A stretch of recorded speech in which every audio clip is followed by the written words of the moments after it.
Okay, good afternoon, everyone. We're about to get started. If we can close the side doors, the back doors, I'd greatly appreciate it. And please silence your cell phones as I am doing as well. Thank you very much. Good afternoon, everyone. We are on the record. Today is Monday, the 9th day of June in the year 2025. This is a City Council caucus meeting of the Jersey City Municipal Council. We had a scheduled 4 o'clock start. The clock on my cell phone is showing 4:07 p.m. May we have a roll call for the commencement of this caucus? Councilperson Ridley. Councilperson Hewlings. Councilperson Baggiano. Let's make sure our mics are all on, council members. Councilperson Saleh. Councilperson Solomon. Here, the thing button was on. Here. Councilperson Gilmore. Councilperson DeGise. Councilperson Rivera. Here. And Council President Waterman. Here.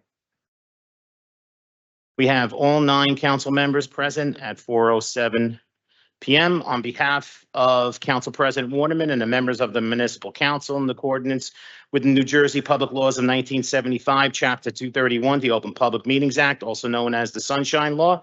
Adequate notice of this meeting has been provided by the posting on the bulletin board of the first floor of City Hall, the annual notice, which is the schedule of meetings and caucuses of the Municipal Council for the calendar year 2025, and filed in the office of the City Clerk on Friday, November 15th, 2024. In addition, at its time of its preparation, the agenda of this meeting was similarly disseminated on Friday, June 6, 2025 at 4:35 p.m. to the Mayor, Municipal Council, Business Administrator, Corporation Council, and the newspapers, and posted on the city's website so I can certify as to our total compliance with the Sunshine Law. Council President, I'm going to turn it over to you.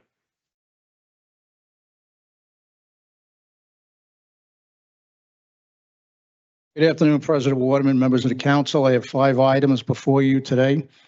First item is 1032, Resolution 25-393. Resolution reauthorize the award sale of 49 motor vehicles which have salvage value through the publicsurplus.com public online auction.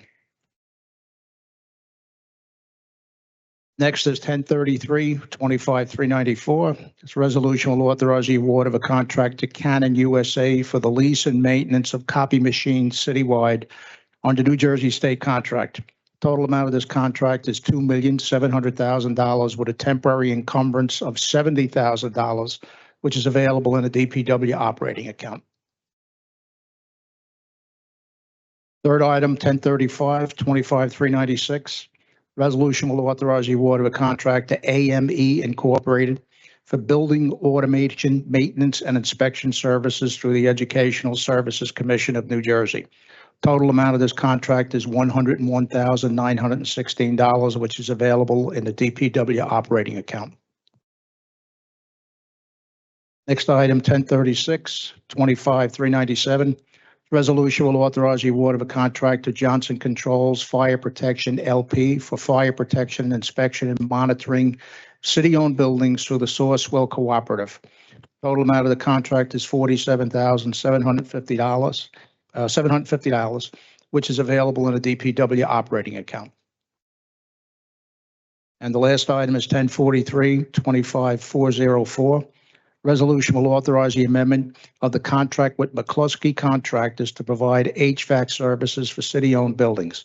The original contract passed under Resolution 24-639, the amount of $400,000. Due to unforeseen circumstances, an additional $250,000 is necessary to make repairs to HVAC systems at city-owned buildings. The additional funding is available on account 01-201-26291-310. Director, where were the additional costs incurred? Right, Council? Where were the additional costs incurred? Basically, we're having tremendous issues with a lot of these systems. If you recall earlier, one of the earlier meetings, we had replaced the initial contractor because we were receiving bills that we couldn't verify that the services were being done. Now we're pretty much up to snuff on maintenance. We had issues at the Municipal Court Complex. We have issues presently down at the Public Works Complex. A lot of catch-up work's been done, and we actually transferred and demoted the person who was assigned to do these inspections, and he's been reassigned, and we changed companies. Okay, thank you. Thank you.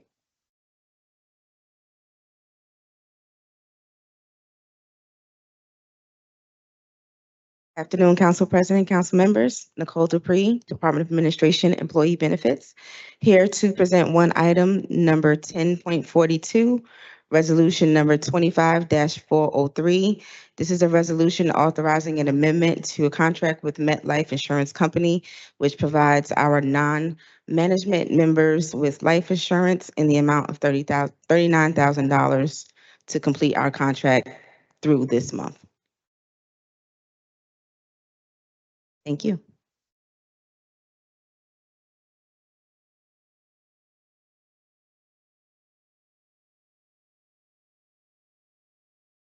Good afternoon, Council President, members of City Council. HHS Food and Nutrition has two items for your consideration this evening. The first is Resolution 25372, item number 10.11, a resolution authorizing the cancellation of the unexpended budget appropriation balance of the Department of Health and Human Services, Division of Food and Nutrition. I will run through the items, and if you have any questions, you can let me know. The first item was a mini grant, New Jersey breastfeeding mini grant in the amount of $100. The remaining balance on that one was $2.13. The next item is 2023 senior nutrition. Senior nutrition is broken down into 5 individual programs, so we get this as a whole, but the unexpended amount was $60,224.07. In addition, we had an additional award of $18,270 for senior nutrition 2023.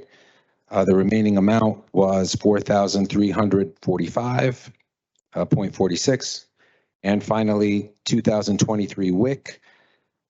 We had a remaining amount of $107,856.62. That was for 2 WIC nutritionist positions that we had difficulty filling. With regards to the senior numbers, is that for employment too, or was that for actual resources? It's for everything. It's for employment, it's for food costs, it's for office equipment, it's for everything. But with that program, we get an initial award and then we get a mid-year allocation, which we got this year, I believe on October 1st. So by the time we activate these funds, when we go through food costs and salary, there's really not a lot that can be done. And it's also, I give our grantor a detailed breakdown towards before the mid-year allocation, but a certain amount will go into Meals on Wheels, congregate, and you can't mix and match the two. So it leaves us in a spot where you can only prepare to a certain degree. What happens to the unexpended amount? The unexpended amount up till this point is rolled over. We had an unusually large mid-year allocation in 2023, which again is outside of our control. I'll tell them what we need and suddenly we'll get that year we got a large amount. This year was rolled over to 24. Got it. Thank you. Okay. Item number 2 is resolution 25375, item number 10.14. This is a resolution authorizing the cancellation of unexpended budget appropriation balances of the Department of Health and Human Services, City of Jersey City, authorizing the closure and adjustment of grant accounts for summer food program. This is basically the 23-24 summer food service program had an additional $101,000, I believe, 101,520.35. Basically, we have to close 23-24, and then we're carrying that over to be used this year and drawn down for food costs. Thank you. Afternoon, Council President, City Council. I have 6 items in front of you today. The first is item 10.6, resolution 25-367. This is a resolution authorizing the City of Jersey City to accept a gift from local business owner Suraj Kaufman. That was for the purpose of trophies for the youth.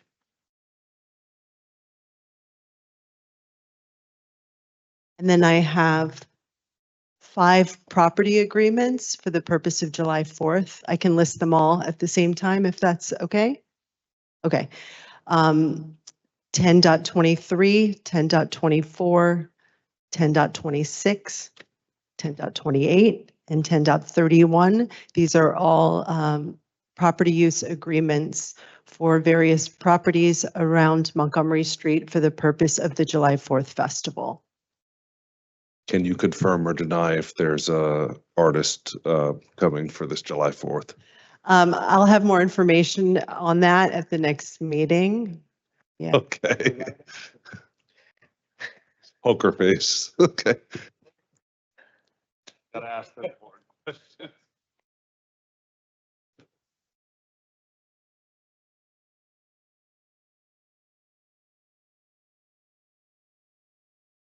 Good evening, Councilman. My name is Cynthia Vasquez, Division Director for Injury Prevention, here for file number resolution 25-374, agenda number 10.13, a resolution authorizing the cancellation of the unexpended budget appropriation balance, the Department of Health and Human Services for Division of Injury Prevention. There are 3 grants. If you want, I will go through each one. The first one is the OLPH Strengthening 2023 grant. With an ending balance of $33,486. And part of the reason why the funds were left unspent in this grant was due to it was supposed to be allocated toward hiring a clinical nurse for testing on the bus. But unfortunately, a nurse was not be able to be hired during this time. We had requested to try to transfer those funds to the new grant year for the clinic since they were taking over the OLPH grant. But the state, however, did not approve that. That's the first one. That's the one that was 408,000 and 406,000. Right, the grant award in total was 406,046, and the balance left over was 33,486 That was for salary. for clinical nurse and clinical supplies. Okay. The next one is for the mental health training SAMHSA Year 2. Unfortunately, that particular grant actually, it was inadvertently duplicated in FOW. So that account actually never existed. There were 2 different account numbers. This was account 455 that was never used because we had used another account. So it was inadvertently duplicated in FOW. So there was really no fund there at all. And the next one is the mental health training SAMHSA MHAT training grant. That grant was awarded $125,000. However, $33,485 with 92 cents was left. This was, I'm sorry, $41,740 and 80 cents were left unspent in this grant cycle. That was due to the fact that we were unable to get a PO in a timely fashion to implement a training program to hire more trainers. So just so we're clear, the 125 in the second one, it's the correct one, and the first one should have never been there, correct? Right, the one for account 455, 125 was just a duplicated account in FOWs that never existed. The other one that I'm talking about was a specific training amount, 125,000 from SAMHSA, which is under this particular grant cycle. 41,740 was left, and that was the inability to receive a PO in a timely fashion in that grant cycle to create another training for trainers. What was the problem? Because it looks like we spent 83,000 of it in a timely manner. What was the exact hiccup? I mean, all the POs, everything went out together, or did we wait? No, the other amounts are usually, we pay the vendors who are the trainers. This particular cycle would have allowed us to do another training, which is about $26,000. And that training would have been able then to acquire more trainers that we would hire as vendors. Then the rest of the money that would be left would be utilized to pay for the vendors. And we weren't allowed to do that. What specifically happened? The grant cycle, because of the grant cycle period in SAMHSA, it ended prior to us being able to get that purchase order. So we weren't able to make it the deadline. What are the specific dates versus when it came in versus when it had to be spent? Let me tell you right now. Let me see.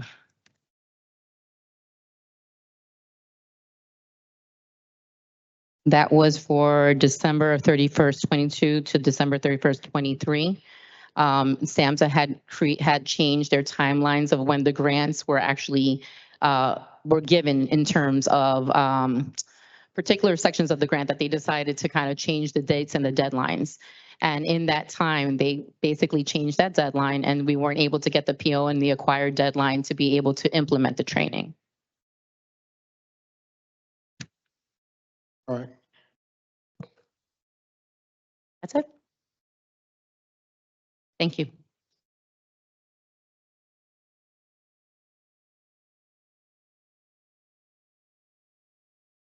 Afternoon, Council President and members of the council. HHS Immigrant Affairs is here to present Agenda 10.11, Resolution 25-373. It's the only agenda we have for today. It's at 10.12, right? Oh, okay. It's 10.12, council members. Thank you. You're welcome. It's a resolution to cancel the remaining grant budget in the amount of $46,817.70. The grant is actually awarded by Department of Labor for the workforce development of immigrants, the training and assistance of immigrants to get them started on job search and provide them with the job training. And when the grant ended last November 2024, we have a $46,817 remaining. The biggest factor I would say was we had 6 partners and 5 partners, they were already immigration nonprofits. So they already have systems and personnel in place and have already assisted immigrants and migrants for years. So it didn't take them a whole lot to run the program. And the initial award was sufficient for them to run the program successfully. So they never asked for additional funding.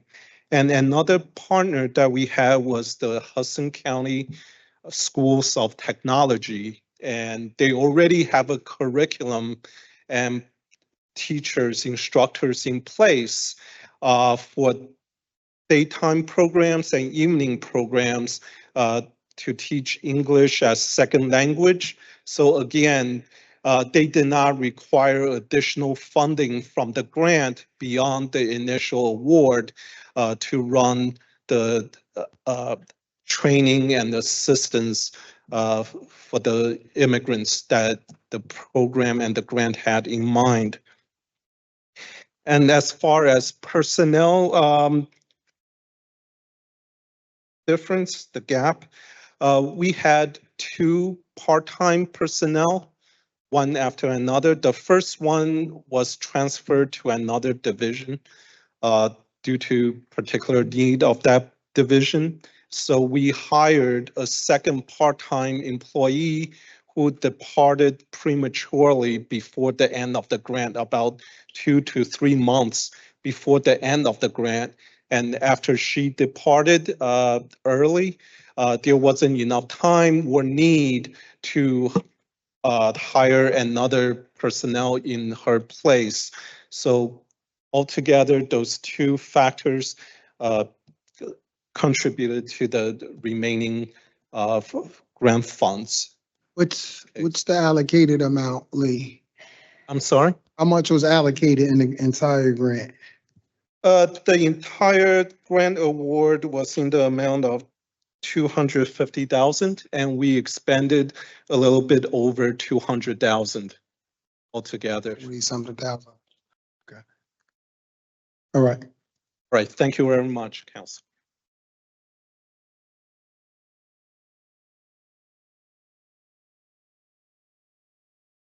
Good afternoon, Council President, Council members.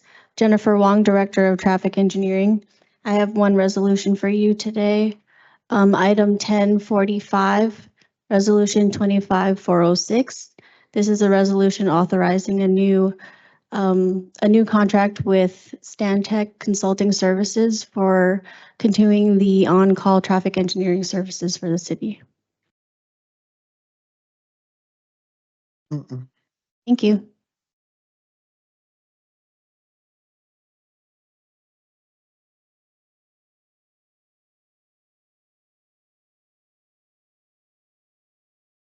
Good afternoon, Council President and council members. I just want to, for Councilman Saleh, I want to confirm that I will be the artist for the 4th of July. I'll be performing under the name MC Prince Shasky. So if you want autographs, see me afterwards. But with other business, I'm here for item 4.2, ordinance 25-059. This is the ordinance amending and supplementing chapter 255 to short-term rentals.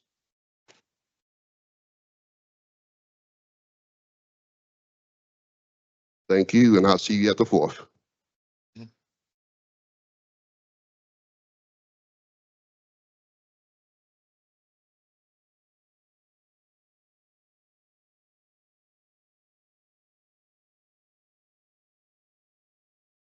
Good afternoon, ladies and gentlemen of the council.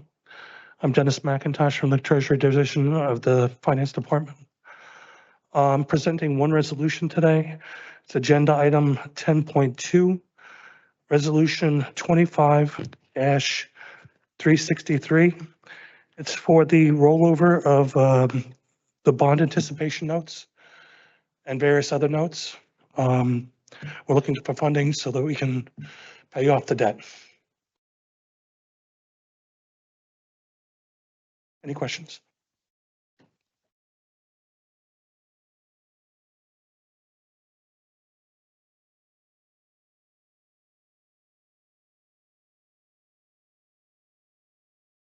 Good afternoon, Council President, council members.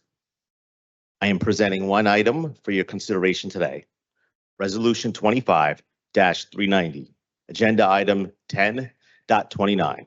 A resolution authorizing a contract to Cellco Partnership DBA Verizon Wireless for cellular services under the state contract for the Department of Administration, Division of Information Technology. The total amount of the contract is $143,000.04. This contract includes cell phones, tablets, and MiFi devices used for city businesses throughout the city. Just a renewal? It's just a renewal? Yes. Okay. Thank you.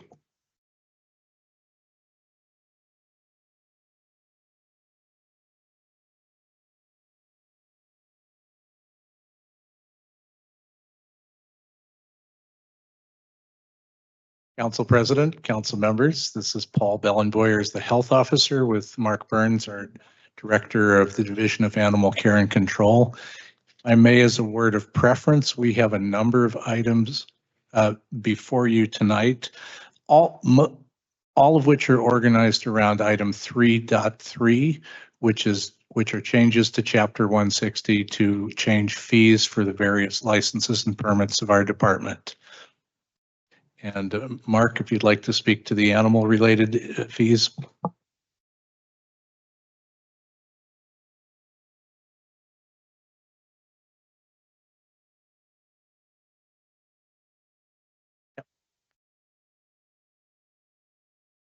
Good evening, Madam President and members of the Jersey City Municipal Council. Division of Animal Care and Control is here for Resolution 13-32, item number 3.1. Ordinance 25-066. It's an ordinance amending and supplementing Chapter 90 of the Jersey City Municipal Code. This is regarding our Jersey City animals.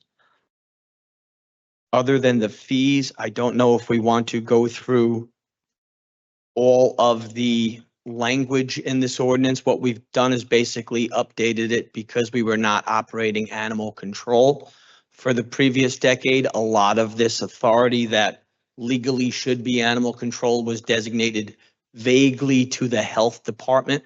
So a lot of this has now been rightfully sent back to animal control. Also, some of the state law regarding the enforcement of these issues our ordinance has become redundant, so we've reverted to state law and quoted the statutes in the language of the ordinances. As far as the updated fees,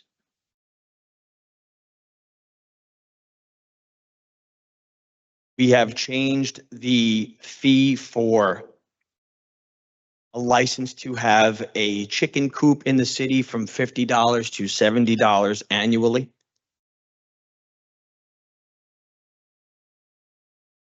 The license to operate a kennel has been changed from $10 to $200.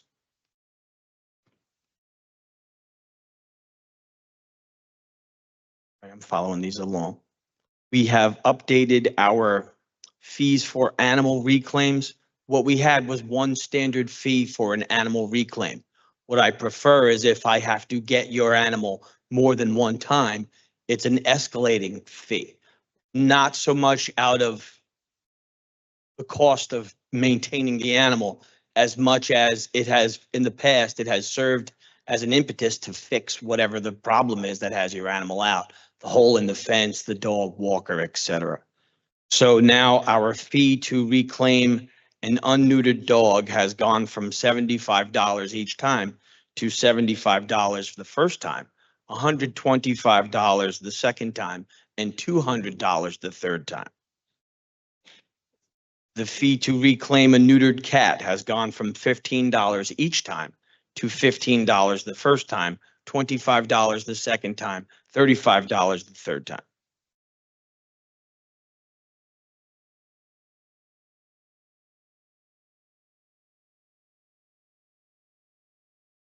Unless I'm missing one, I think that's all of mine. For people that have existing pigeon / chicken coops, they have to register annually now, or? Yes, they do. And what happens if they've like already always had like a chicken coop or a pigeon? You know, I'm thinking about Tyson's pigeons in Ward D. They are licensed. Okay. All right, just making sure. I don't want them to get harassed or nothing, so. All right. All right. Mark, you should be singing 4th of July, Mark. I'm available, Councilman.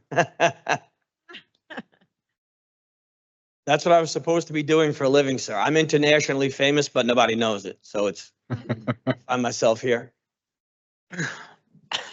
You and Sean should be out on that stage. I mean, who? Sean. Gallagher? Motion. Second. No, motion to close. Any other questions for me, Council?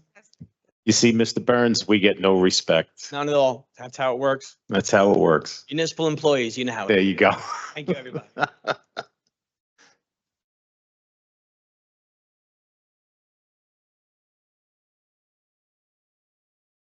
Good afternoon, Council President, Council members. I'm here to present item 10.44, Resolution 25405, awarding the annual audit services contract to Donahue, Geronda, Doris, and Tompkins LLC. Competitive bidding process was initiated. We received 2 proposals with the submission deadline by April 24th. The selection committee thought Donahue, Geronda, Doris, and Tompkins was the strongest bid to award. They had a strong track record in financial analysis, competitive, well-structured fee proposal, and the highest overall rating based on the scoring matrix. The 2-year contract with 3 optional 1-year renewals. Year 1 costs $342,000. Year 2 costs $348,840,000. Seeking support to approve selection and move forward with the 2024 audit. What was the financial difference, if any, between the 2 offers? I believe the other bid was about $350 for year 1 and $360 for year 2. And then within theirs is? This Donahue was 342 for year one and 348, 840 for year two. Okay, thank you. Thank you.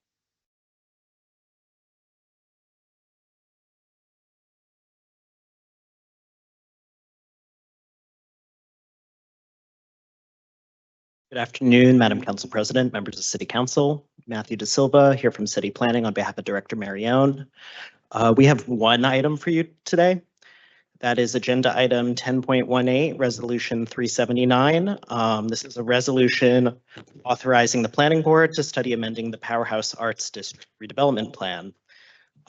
Silverman approached planning staff as well as the JCRA with regards to adaptive reuse of the 155 Morgan structure, which was the old firehouse, as a restaurant / banquet hall / event space.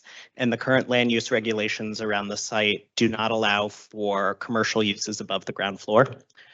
As this site is designated as a redevelopment area and is located in the scatter site redevelopment area, the zoning board does not have jurisdiction to grant a use variance. Therefore, planning is looking to study including this property within the Powerhouse Arts District redevelopment plan and establishing parameters for appropriate use, et cetera, to allow this conversion to an event space.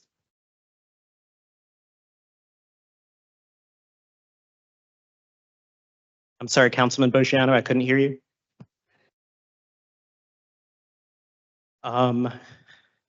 All right, is the planning board meeting still on for tomorrow night? That is to be determined.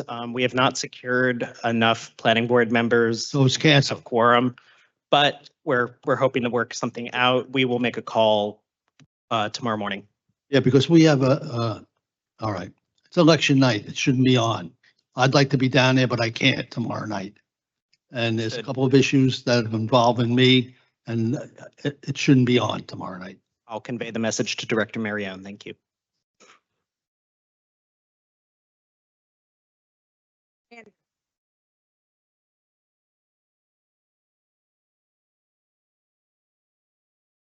afternoon, Council President. I have 3 resolutions to present this evening.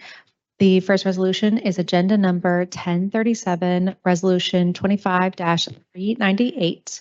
The resolution authorizing the award of the 1-year open-end contract to Watch Us Grow Landscape LLC for the Jersey City CDBG Tree Planting 2025 project. This is a 1-year open-end contract. We held a public open bid, and the encumbrance amount of $833,000 will be available in the CDBG grant account.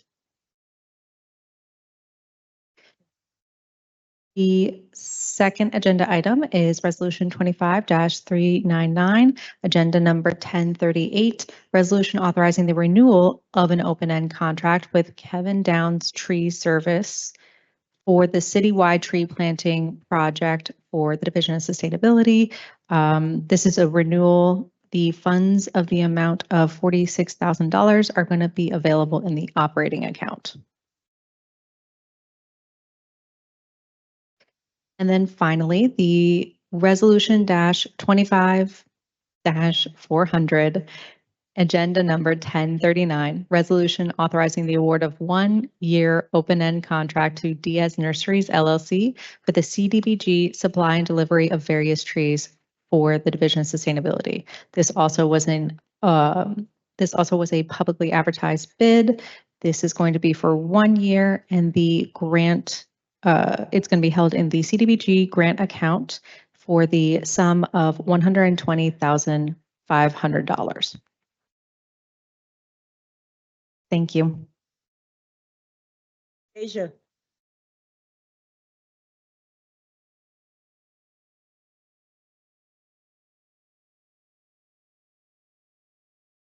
Good evening, Council President, members of the council. I have 3 items for you today. The first one is Agenda Item 10.21. That's Resolution 25-399, 382, and it's a resolution authorizing the business administrator to execute the discharges of mortgages encumbering various properties that received the Golden Neighborhoods First Time Homebuyer Program Assistance and the HORP, that was the Homeowner Rebate Program Home Repair Assistance Program for the calendar year of 2007. So as mentioned before, I'm trying to just review all of our files and everything that is eligible to be discharged. We are doing it together. On this resolution, we have 34 listed properties that are eligible for discharge. Do you need me to read all those addresses into the record? No? Just read the address. Just read the address. Just read the address. Just the addresses. Just the Sorry. address? Okay.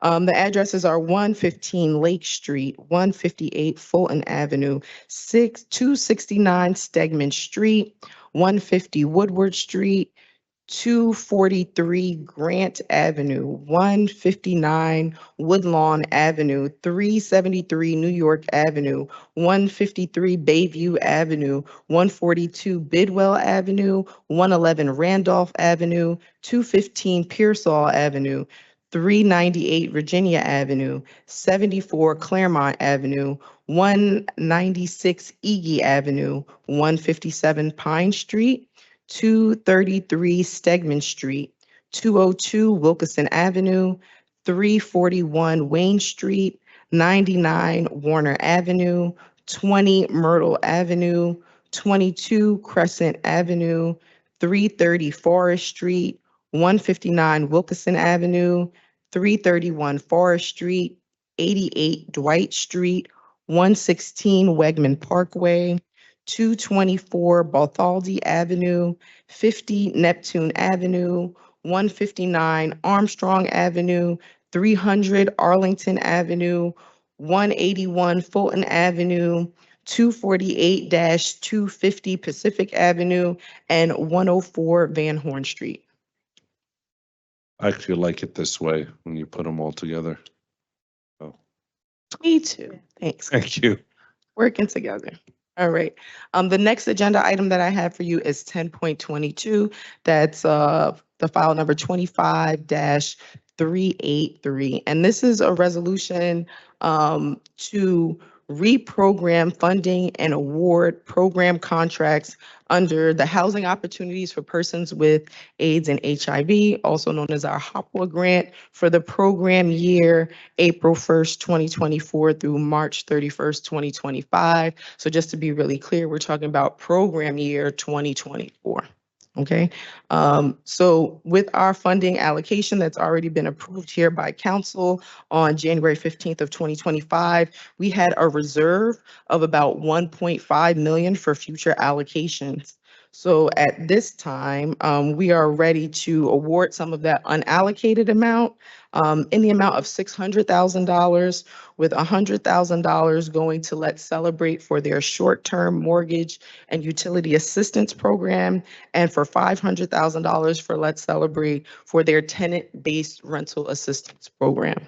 And all the eligible constituents for these programs do have a positive diagnosis of AIDS or HIV.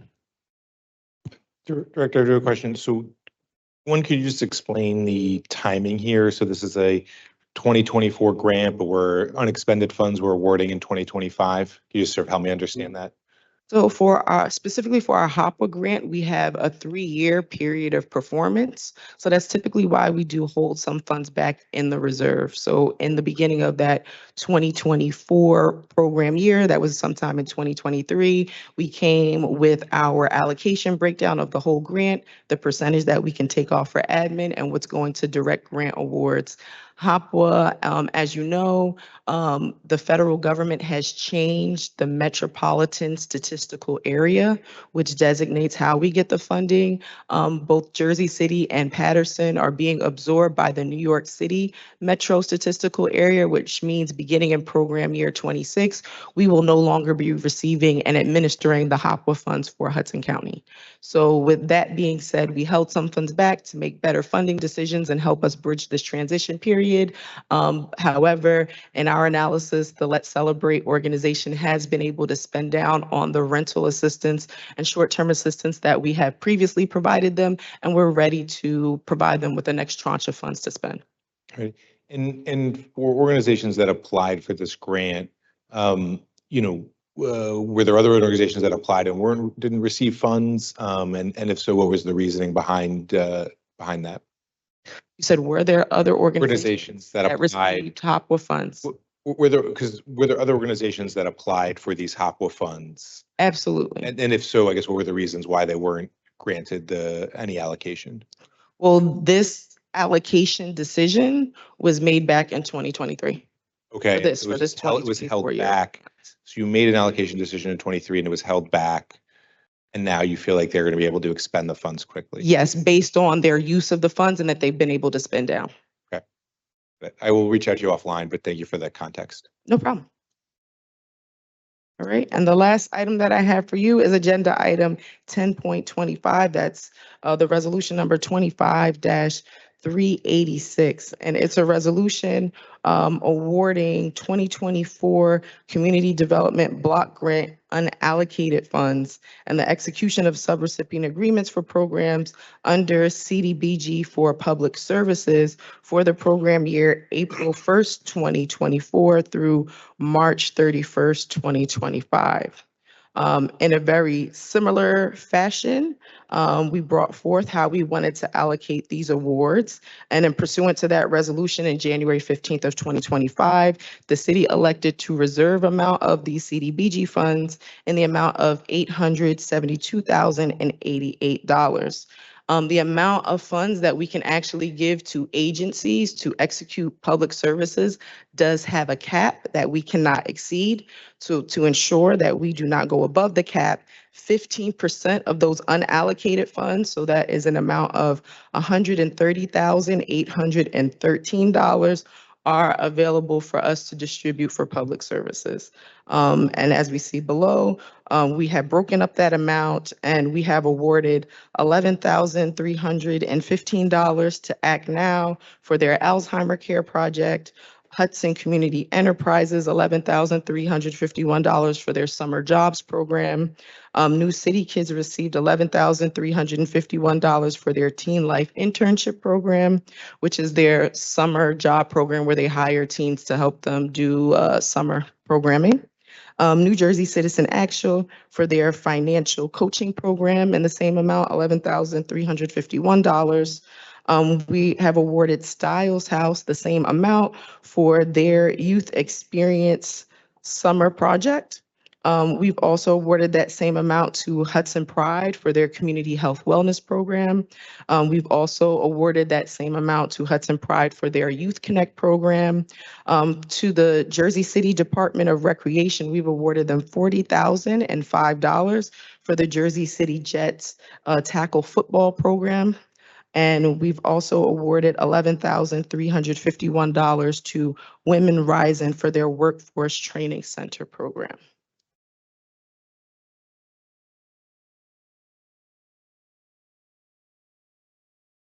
Yes.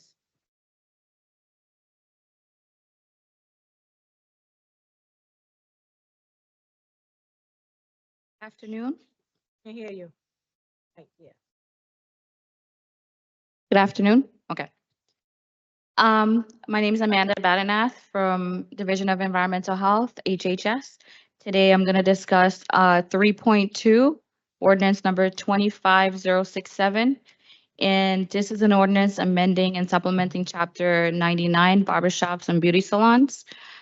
Number 3.4, an ordinance number 25069, an ordinance amending and supplementing Chapter 175, food establishments. 3.5, ordinance number 25070, ordinance amending and supplementing 175, food handling establishments. 3.6, ordinance number 25071. This is amending ordinance 193. And 3.7, ordinance number 25072. And this ordinance is amending and supplementing Chapter 207, laundries and dry cleaners. I will have the health officer discuss 3.3, ordinance number 2506, which are Chapter 60, the fees that supplement the chapters that I've discussed. So all of the chapters for the ordinances are being amended to accommodate Chapter 160. So they explain the definitions, and that's it. With respect to 3.2 with the beauty salon and barber shop, what specific changes are made and why? We're changing the classes of just barbershop and beauty salon. We're defining cosmetology services. And those define the fees of a barbershop, nail salon, hair salon, and now also includes a massage parlor.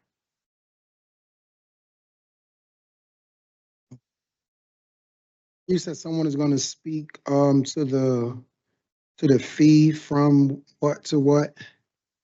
The fee was increased 40%, and it went from 200. Sorry, 1 second.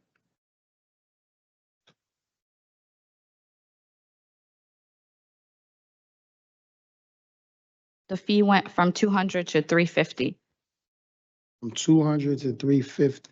Now, is the 350, is that what, how do we arrive at that number? Is that industry standard? So pretty much what we did was implemented a 40% to all of the fees, but I'll let Paul, the health officer, speak further towards the fees. Also, the way like barbershops said, these hairdressing places are, they usually rent out chairs. According to the state law, that's currently not allowed. It's not allowed. It's not allowed. It is probably something that they might be amending. They don't be Currently, they it's don't not. rent out chairs. They don't. Yeah, currently it's not. Yeah, we don't. That's illegal. They don't do that. What's the fees, Paul? Gotta be out your mind. I know that. Gotta be out They your rent mind. chairs. I ain't never seen no barber shop. Cause you don't. get it. I just can't. Oh, You don't need a haircut. True. Look what they did to Lions and They rent out fees. magic. Why can't the barber shop be licensed and then they have other, since they're not renting out chairs, right? Why does each individual barber have to be licensed versus the barber shop? Like, If I may, Councilman and Council President, so to that question, first of all, it's a simple matter of state law. Personally, I see a number of problems locally with the difficulty people have obtaining their license, but the state requires a license for each individual performing hairstyling or other cosmetology services. Councilman Gilmore, well, first of all, with respect to the chair rental, when the state authorizes it, if changes to our code is required, we'll come back to you with those. Was there another question as Now, well? I just was concerned with the justification from the 200 to the 350. Is that industry standard? Okay. Council President, this goes directly to 3.3, which is the whole fee schedule. So if I may speak to that. Thanks, Amanda. So the fees, we have changed most fees for health licenses. In almost every case, those have gone up. In several cases, they've gone down. Some have remained flat. The reason for this is that we believe that the fees should be tied to the businesses which generate them. And also as a matter of law, the fees are not a tax. They are meant to reflect in a rational basis the cost of inspections and administering licenses. And that cost is mostly staff costs for doing the inspections. Our fees have not been updated for, I believe, 4 years, but many of them were more aged than that. So the general idea of increasing fees 40% was due to simply the cost of living which we applied since the last time most fees were updated. In some cases, the fees have gone up more than that because we try to make a more rational inspection regime. Larger establishments, establishments with more risk involved in the services they provide, take more time. So they pay a higher license fee because our inspections take more time. We get called back there more, and overall, it is an attempt to rationally relate the fee for each individual license to the cost to the city so that it is associated with those businesses and not on the taxpayer as a whole. So is there like an industry rate? Like, do we know like what the, I guess, 2 or 3 major cities charge in our area? There are not. I'm aware of no survey of fees throughout the state of New Jersey. Some of these towns have a local option as to whether or not to impose a fee at all. We believe that the fee is part of the cost of doing business for each of those establishments. And it's a relatively small cost. Even for a small proprietor, the license fees are a small part of their revenue for the entire year. And in all cases, they're really directed at our ability to make sure that they are following the state regulations to assure health and safety. This is especially true in the retail food establishments, which are by far the vast majority of the number of licenses we issue, other than dog licenses, and also the place where we see the most risk to the public if something goes wrong. You probably gain some idea about that when you see a closure notice about an establishment which is closed due to unsanitary conditions.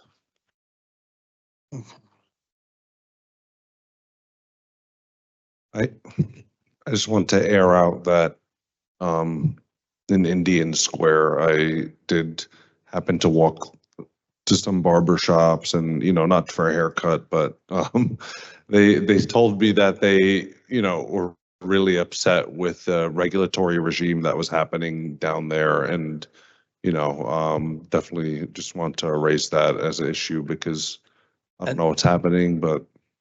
And Councilman, that is a concern which I hear and have some sympathy for them.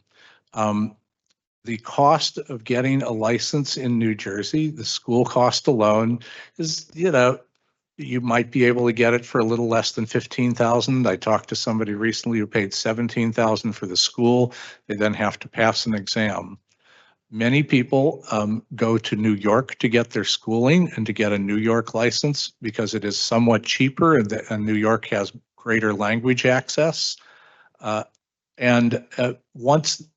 it takes then time for the license to transfer here, and the state board is not very quick to take action on that.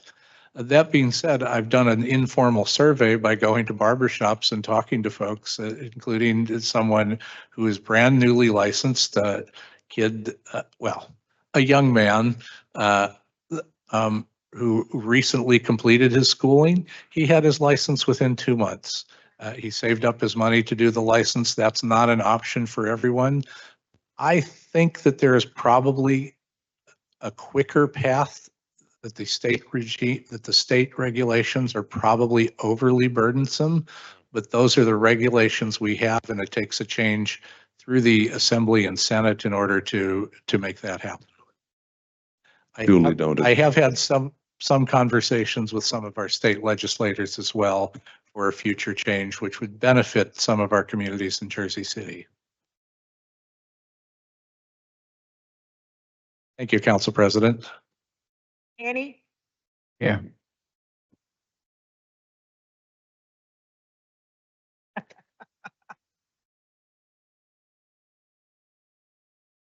Good afternoon, Council President, Council members. For your consideration, I have one item. It is agenda number 10.1, resolution number 25-362. And the title of the resolution is a resolution authorizing an emergency temporary appropriation for calendar year 2025. And this request is needed for the continuation of all city services without any disruptions. Any questions? Thank you.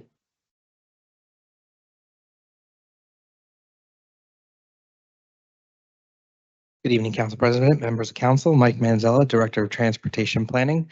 I have one item tonight. It is resolution number 25-391, agenda item number 10.30. It's a resolution rejecting the proposals received by the city of Jersey City for the Jersey City and Hoboken Vision Zero Action Plan updates and supplemental studies.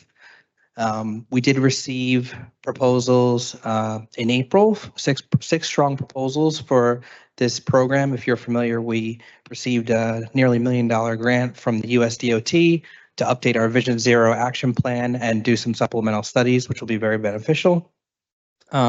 This was a joint application with the city of Hoboken. An evaluation committee composed of both Jersey City and Hoboken representatives met, reviewed the proposals, went through the process. And at this time, there is an agreement on the selection of the consultant team for that joint project. So at this time, upon the resolution being adopted to reject the bids, we would like to issue two different RFPs, one specifically for the Jersey City and sort of joint task between the cities, and one specifically for the Hoboken Vision Zero Action Plan update that would be awarded separately. Mike, I do got a, not related to this. If you can't, Mike, do we know what the update on Fairview Park is? No, I'm not familiar with council. Fairview and Summit? Fairview, right? Is that Fair? Yeah, Fairmont, oh, Jewett. On Jewett and Summit, the new park we did, and then we acquired that adjacent piece yeah, of yeah. land. It's supposed to be a splash pad and all that stuff there. I don't know any updates, Councilman. I could I'll check with Director Patel after. Thanks. Thank you. Keith. Good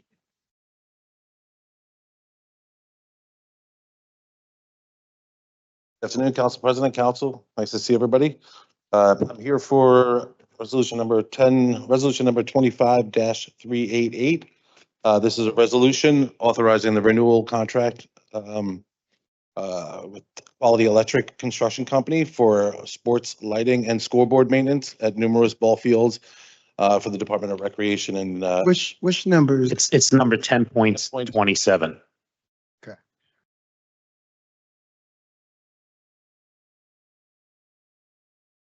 Questions?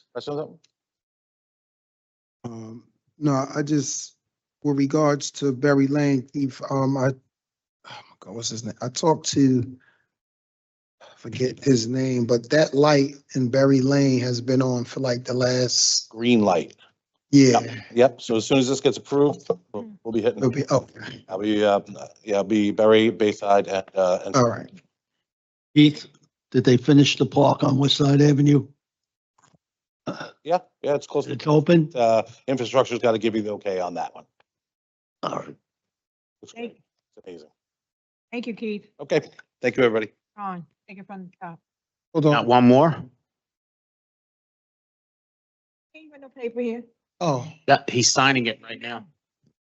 okay, yes. Right now. Yeah, Sean. It's coming up. It's coming. Fine. He's no, he don't know they have to sign in, Sean. If we could advise the new gentleman of rules. Tammy's right there. He's. Oh, you gotta wait.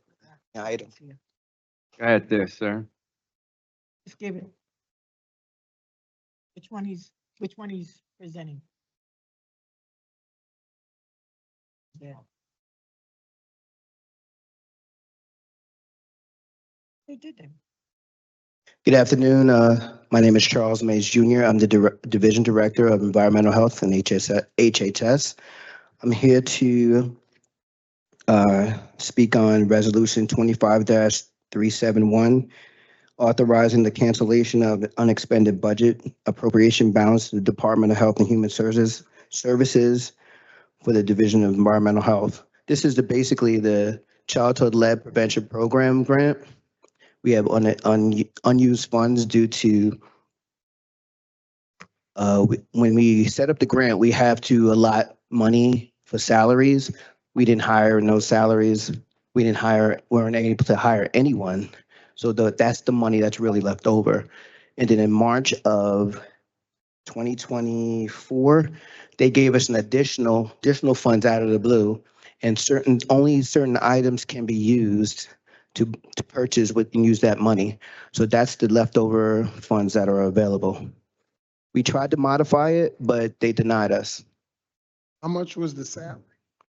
It was three positions, a lead inspector, a phlebotomist, and a per diem nurse. Actually, an actual per diem and a regular nurse. So the reason I guess it's not, our salaries aren't really that competitive, so it was kind of tough to hire someone or get someone to fill those positions. What's the salary for the nurse? It ranges. It could range up until 72,000, but we're offering like 60. Wait, it's starting at 72,000? They're registered nurses. Starting. We offer 60, you said, right? Yeah.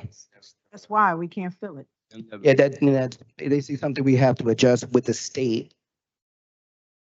So we have to go back to the state and just with the state in order to get. Yeah, it we have to 70? adjust salaries and work with human resources on that. And the phlebotomist? Phlebotomists can range to, I think it's 40 or 42 starting. What are we offering? That's what we offer. Okay, but what is the going salary throughout the? Off the top of my head, sometimes it's hourly, so they make more money hourly. And then the per diem nurse, we just have an allotted amount of $20,000 available, just in case, like something like COVID, we can hire a nurse and just have her per diem.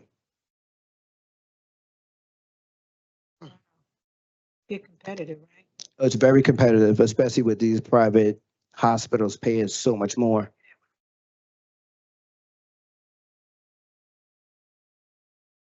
Thanks a lot. Thank you.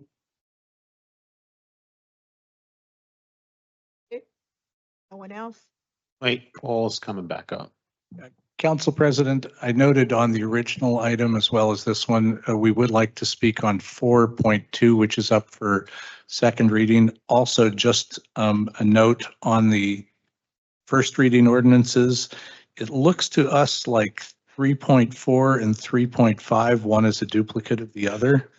They're not duplicates. They're not, well, No, because they amend different, things? Okay, yes. thank They you. have the same title, but they're amending different sections of those chapters. And those are all generated by the same desire to rationalize our licenses. The same for 3.6. We no longer have any ice licenses. People don't need a license to deliver ice to your doorstep like they used to. And the same with the 3.7, Chapter 207, we removed archaic language. I don't think any of us have ever seen a coin-operated dry cleaning establishment, so we see no need to have a special license for them. And if you're willing, we'd like to speak on 4.2 for second reading, which is an ordinance related to establishing a Zone 3 parking for food trucks at Hamilton Park. That would be 4.1. I'm sorry, 4.1, thank you. And we only learned of this ordinance after it was passed for first reading, and we think there are a number of issues that you should consider. First of all, it relates to parking, not to health. So we think that it would properly belong with parking enforcement and in a parking section. But we also think that it's practically unenforceable for a number of reasons. It dedicates 3 slots at Hamilton Park in a complicated rotation scheme, which has really proved to be, I'll just say, very difficult to enforce in the simpler enforcement scheme that we currently have with the 2-hour limitation on food trucks. We think also that it poses problems in implementation because we will now have 3 different parking zones, each of which has their own logic for how permits are allocated and paid for or not. We think that if we establish a dedicated parking spot for a food truck, which gives them access to a lucrative market, which I think we all understand that the ice cream trucks are at Hamilton Park precisely because there's business there. We think that there should be a license fee to account for administration and inspection. And we think there are also some technical problems in the draft. For instance, it authorizes us to issue one license, but then the intent of the ordinance is clearly to issue three. So we would respectfully recommend tabling it for some rework. So, Mr. Bellenboyer, first, I just want to be very direct. You have overstepped the appropriate role of the administration versus the legislative body here. And it's reflected in the last sentence, which you say the intent is to issue 3 licenses. And in fact, the intent is clearly to issue 1 license. And had the ordinance been read, you would have known that. No, let me finish my comments. So we are happy to make technical changes, but you and I have been on email threads that descend into chaos because of this specific issue. We have worked with the community, had community meetings, developed actual consensus on an issue that had extraordinary disagreement. And then to come at this meeting and improperly discuss the purpose of the ordinance right before second reading is inappropriate. You have my email. If you had these concerns, you could have spoken to me. And the enforcement primarily falls with parking, which is what you said. So to the extent that this can't be enforced, that is a parking issue, not HHS. Parking is the one who's going to go out and enforce it. All of those reasons, obviously, let me just say that this is inappropriate. You didn't get the facts right. You didn't reach out when you could have. And you're not even flagging the right agency who says who can't enforce it. Thank you for those comments, Councilman. So we are constrained by how we are asked to communicate. So we communicated with the law department, and I don't believe that any of these issues were right. First of all, I have never been on any email thread regarding these specific changes and the ordinance which was introduced. I apologize for overstepping in any way. We identified what we thought were problems, and the law department is still looking at it, but I was advised to bring them to you for your consideration. I understand you're the legislative body and you can act as you wish, and that's something I totally respect. I just say, again, you saw this, you had concerns, you know how to reach us, you could have done that. Instead, you came here and gave the council incorrect information. That's just what happened. I feel like there's a breakdown in communication here, and I should, just like lower the temperature. Can we just take this offline and hopefully discuss this? It sounds like you weren't privy to everything, and you might have sent the email to someone and it didn't get forwarded down the chain. I mean, yeah. So. Law Department, could you, this, or I don't know. John? No, you it's know not going to be anything that's going on? postponed by John, I someone who didn't do what any responsible party would have done, which is pick up the phone. John, just give us some update on the law department part, because he mentioned that too. I'll get back to you on it. I don't have a lot of information on this particular ordinance. Can so you forward I'll follow the up email? tomorrow? I want to see the email chain now before I vote. Let's pull it. I want to see the genesis of everything before it, I don't know. I just don't like the tenor of this conversation. I mean, everybody has a right to be upset, especially if they felt like they did their due diligence. Now, I don't know the whole background. The councilman said that, you could have reached out, and you said you wasn't, he said you was on a thread, you said you weren't. So there is a breakdown in the communication. That's just true, right? So at this time, the councilman, we can vote on it, or we can just pretty much table it. So on Wednesday, we'll see what happens. Thank you, Council President. I just want to be Okay. clear. I'm not saying anyone's at fault, right? No, you ain't even in. Stop it. I know. I just want to know because I have to vote on this. Like, Okay. Thank you. Hey, Sean, I gotta head out to get my son, but I wanted to ask. Can't go. Kevin, we, Lord Jesus, we had a, Go ahead, Frank. I'm on we had TV. a ordinance in I-Compass. I just wanted to see why they didn't make the meeting. It was, an ordinance to honor the officer for saving the young man's life on a bridge. Why I think didn't that's a it- resolution, not made an the ordinance. resolution. The Excuse me, resolution. yes. Why didn't his resolution made it? Because this is the challenge I have. Because when I'm at the agenda meeting, all resolution and ordinance supposed to be presented 12 days before the next council meeting. That's why everything goes through. We don't stop anything. Then it always happens. Okay? Soon as the agendas are posted on Friday, then I get calls saying that my resolution or ordinance did not make it. What is happening? If it's before the time, it's supposed to make it. If it's not, I understand it. Because And everybody should follow the rules. we get similar All right? complaints. Everybody got to follow the rules because that's what y'all tell me. 'cause I you say agree. the I council- don't know about Okay. Councilman Gilmore's individual incident. But many a times people put these resolutions in and they don't shepherd it through the process. Okay, And if someone doesn't sign off on it, it doesn't advance. They correct. think they got got it in the deadline, but if it doesn't get to the agenda meeting on that Wednesday, Correct. then it's not on for the upcoming meeting. So in the instance of Councilman Gilmore's, I'll look into it and I'll get you an answer tomorrow. All right, thanks. Thank you. Hey, Sean, take it from the top. Yep. There's no one else here. Did we leave anybody out? No. And just to piggyback up on the Assistant Business Administrator Lyons's point, when you do put something in, whether it's an ordinance or a resolution into iCompass, you got to make sure that you're hitting the publish button. Because if you don't hit the publish button, then the person who's going to do the approvals can't really see the body of the either ordinance or resolution.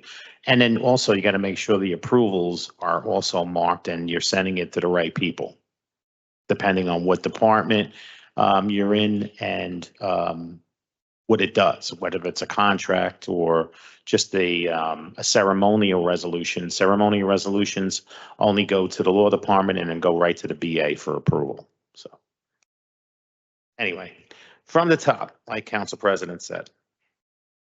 So the first reading ordinances were 3.1 through 3.7 were touched on earlier. Item 3.8, City Ordinance 25-073 is an ordinance amending Chapter 296, Streets, Sidewalks, and Public Rights of Way, Article 2, Closure of Public Right of Way of the Jersey City Code, requiring council approval for certain applications for street closures.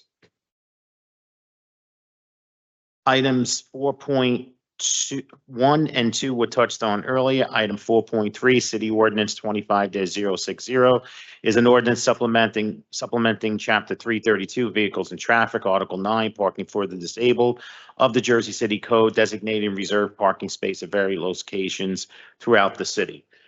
Excuse me. Item 4.4, City Ordinance 25-061 is an ordinance supplementing Chapter 332, Vehicles and Traffic, Article 2, Traffic Regulations, amending Section 332-9, stop intersections to designate the intersection of Bergen Avenue and Woodlawn Avenue as a multi-way stop controlled intersection. Item 4.5, City Resolution, Ordinance 25-062 is an ordinance supplementing Chapter 332, Vehicles and Traffic, Article 3, Parking, Standing, Stopping, amending Section 332-31, Parking Restrictions for street cleaning purposes on Berry Lane and Forest Street. Item 4.6, City Resolution, Ordinance 25-063 is an ordinance supplementing Chapter 332, Vehicles and Traffic, Article 7, Metered Parking, amending Section 332-48, designation of parking spaces on Liberty Avenue between Newark Avenue and Van Winkle Avenue.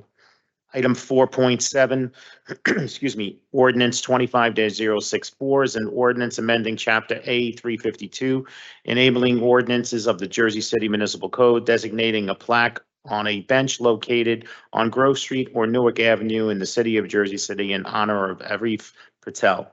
And item 4.8, City Ordinance 25-065 is an ordinance opting into the Garden State CPACE program to facilitate the financing of the CPACE projects. And our Assistant Business Go ahead, Peter. Administrator would like to. Real quick, Council, we're to request to carry this at least one meeting. There's specific dollar amounts that have to be allocated in the budget for this item. So we just want to make sure we work out with the ATDC and the director to make sure it's all squared away by the time you guys vote on it. Peter, can you keep me posted on that? Because I have a group of residents coming to speak on Wednesday about this 4.8. Absolutely. I know they're not aware, so I'll try to reach out to them. Yeah, and I don't think anything would change with the actual ordinance. So I believe we can probably have the public meeting still and just carry the final vote. But I just want to make sure that before we vote on it, with the dollars are reflected, that we're not in violation of anything with state statute. So are we fearing that we don't have the dollars, or we have them, we just have to? We have them. We just have to actually reflect that in our budget that we already sent to the state. So we might have to make an amendment there, but we'll take care of that. It's all more administrative than it is anything that affects the actual ordinance. So we're going to hold a public hearing and then.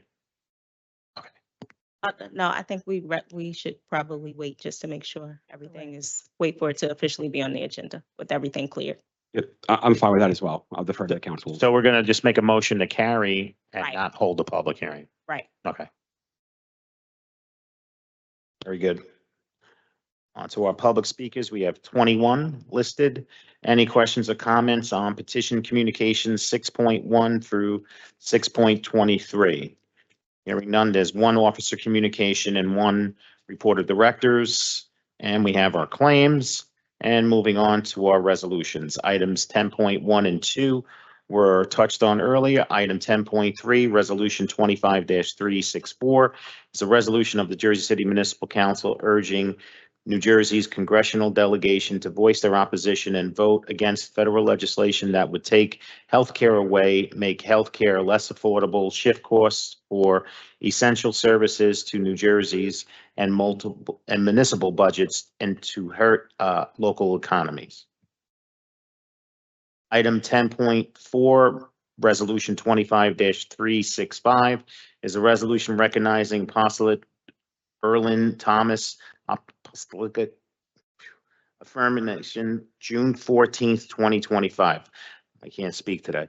Item 10.5, Resolution 25-366 is a resolution recognizing the life of Susie Mumford Pierce. Item 10.6 was touched on earlier. Item 10.7, Resolution 25-368 is a resolution honoring the 75th anniversary of Marty Manick Enright Memorial Park. 10.8, Resolution 25-369 is a resolution celebrating PATHCOM's 35th anniversary Grand Ball Congregation Night. Item 10.9, Resolution 25-370 is a resolution declaring Thursday, June 26, 2025 as Gun Violence Awareness Day in the city of Jersey City. Items 10.10 through 10.14 were touched on earlier. Item 10.15, Resolution 25-376 is a resolution authorizing Jersey City Department of Recreation and Youth Development to accept a grant from Hudson County Department of Health and Human Services for the Municipal Alliance to Combat Alcoholism and Drug Abuse. Item 10.16, Resolution 25-377 is a resolution authorizing the city of Jersey City to accept gifts from various donors in celebration of June's LGBTQ Pride Month and Jersey City's 5th annual Pride Flag Crosswalk repainting. Item 10.17, Resolution 25-378 is a resolution, number one, introducing and approving the 2025-2026 budget of the Journal Square Special Improvement District, directing the city clerk to publicly advertise the budget and schedule a public hearing, and directing the tax assessor to prepare an assessment roll of the properties within the district based upon the budget. Item 10.18 was touched on earlier. Item 10.19, Resolution 25-380 is a resolution authorizing the city of Jersey City's risk manager to issue a certificate of insurance, naming the Jersey City Board of Education as an additional insured, and authorizing the business administrator to execute an identification agreement with Jersey City Board of Education for a city event to be hosted at Public School number 16. Item 10.20, Resolution 25-381 is a resolution accepting grant funds for calendar year 2025 Clean Communities Grant from the from New Jersey Department of Environmental Protection. Items 10.21 through 10.30 were touched on earlier. Item 10.31, Resolution 25-392 is a resolution authorizing the execution of a hold harmless agreement with 15 Exchange Owner LP and Broad Real Estate Services for the use for various properties in connection with the City of Jersey City's July 4th celebration on July 4th, 2025 near Exchange Place. Items 10.32 and 33 were touched on earlier. Item 10.34, Resolution 25-395 is honoring Frederick Marshall for his service to the City of Jersey City. Items 10.35 through 10.39 were touched on earlier. Item 10.40 is a Resolution 25-401 is a resolution ratifying the award of a contract to Noble Computer Systems for the automatic impound management software for car impounds throughout Sourcewell Purchasing Cooperative for the Department of Public Safety Traffic Unit.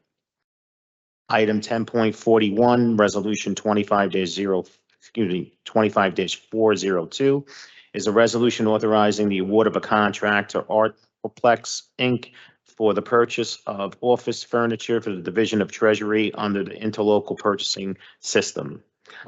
Items 10.42 through 45 were touched on earlier. Item 10.46, Resolution 25-407. These are carryovers from Barrow Street Park Playground. So that's items 10.46, 47, and 48. All right. You want to explain to us what changed? So council, with this, we have a meeting with the Councilman Solomon's office on the 16th to kind of go over some of the quality of life issues, which I think was one of the major concerns about us expanding opportunities down there without kind of addressing what's currently going on. In addition to that, the Director of Infrastructure, Barker Patel, testified or spoke to you at the other council meeting and basically said that this will be about a 6-month process. So our concern is if the council does want to potentially do this within the current administration, this is really the last shot to get it on there and have everyone vote for it. So we put it back on just as the last opportunity for the council to kind of reflect upon it and see if they want to attempt to do it within this administration.